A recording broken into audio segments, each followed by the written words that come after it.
Chhattisgarh Telangana border पर नक्सलियों के खात्मे को लेकर सुरक्षा बलों का अभियान जारी है। इस बीच तेलंगाना सीमा के पास गुरुवार को सुकमा से सटे क्षेत्र में जंगल में विस्फोट हुआ। आईडी का विस्फोट माओवादियों ने सुरंग के जरिए किया, जिसमें 5 जवान शहीद हो गए जबकि एक गंभीर रूप से घायल है। नक्सली हमले के बाद मुठभेड़ में सुरक्षा बलों ने 8 नक्सलियों को ढेर कर दिया, जिसमें शीर्ष माओवादी कैडर भी शामिल है। पिछले 6 घंटे से रुक रुक कर इलाके में मुठभेड़ जारी है। पूरे इलाके की घेराबंदी कर सर्च अभियान तेज कर दिया गया। यह घटना तेलंगाना इलाके में हुई है, तेलंगाना राज्य से सटे सीमा में हुई है, और जिसके बाद छत्तीसगढ़ की ओर से भी रीइंफोर्समेंट जो टीम है और भेजी गई है और पूरी तरह से जंगल को घेर लिया गया है। साथ ही जंगल में हेलीकॉप्टर से मदद ली जा रही है। बता दें कि तेलंगाना बॉर्डर इलाके में कुरेगुट्टा पहाड़ पर पिछले कई दिनों से अभियान चलाया जा रहा है, जिसमें कई सफलता मिली है। बुधवार को ही 18 से अधिक नक्सलियों को मार गिराया गया। इस बीच सुकमा में भी नक्सली गतिविधि की सूचना मिली थी, जिसके बाद सुरक्षा बल के जवान एक और छत्तीसगढ़ से और दूसरी ओर तेलंगाना से जो रूटिंग अभियान होता है उस पर निकले हुए थे। इसी दौरान जैसे ही वह जंगल में पहुंचे, वहां पर जोरदार ब्लास्ट हुआ।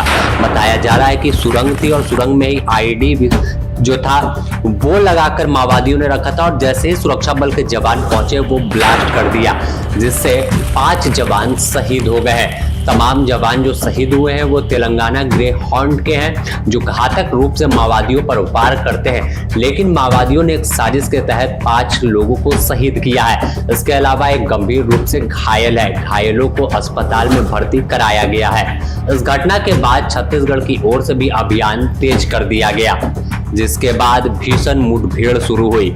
इस मुठभेड़ में जवानों ने नक्सलियों पर घात लगाकर हमला किया है, जिसमें 8 नक्सलियों के मारे जाने की सूचना है। इसमें सेंट्रल कमेटी सदस्य चंद्रना के साथ साथ सब जोनल कमांडर बंडी प्रकाश शामिल है। इसके अलावा कई माओवादी इनामी हैं, जिन सभी की पहचान की जा रही है। सर्च अभियान में कई और नक्सली सामान बंकर भी बरामद किए गए हैं। साथ ही नक्सली के घायल होने की भी खबर है। फिलहाल पूरे इलाके में अभियान चलाया जा रहा है और एक बड़ी चोट देने की तैयारी है, जिससे नक्सलियों के कायराना हमले का जवाब दिया जा सके। अगर देखें तो कुरेगुट्टा पहाड़ पर भी चौकसी बढ़ाई गई है और अभियान में और जवानों को लगा दिया गया।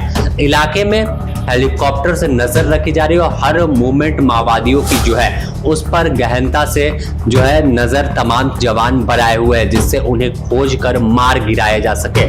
अगर देखें तो छत्तीसगढ़ के बस्तर फाइटर्स है, डीआरजी जवान है, कोबरा है, सीआरपीएफ की टीम लगी हुई है। इसके अलावा अन्य कई टीमें जो है वो पूरे अभियान में लगी है। वहीं तेलंगाना की ओर से भी जो तेलंगाना के ग्रे हॉर्न जवान है और कई सेंट्रल फोर्सेस के जवान अभियान में लगे हैं। तो दूसरी ओर महाराष्ट्र की ओर से भी बीच बीच में अभियान चलाया जा रहा है। तो अपने आप में सबसे बड़ा अभियान है और इस अभियान में माओवादियों के अंतिम लड़ाई की शुरुआत की गई थी। यही वजह है कि लगातार अभियान को रोका नहीं गया। कई कैजुअलिटी उठानी पड़ी बावजूद, और कई कामयाबी भी जवानों को मिली है। लेकिन अब एक तरह से कहें कि साजिश के तहत माओवादियों ने अपने जाल में जवानों को फंसा लिया और उसका नुकसान उठाना पड़ा है। तो इस नुकसान का भरपाई माओवादियों को करना होगा और माओवादी को घर में घुसकर सुरक्षा बल के जवान मार रहे हैं।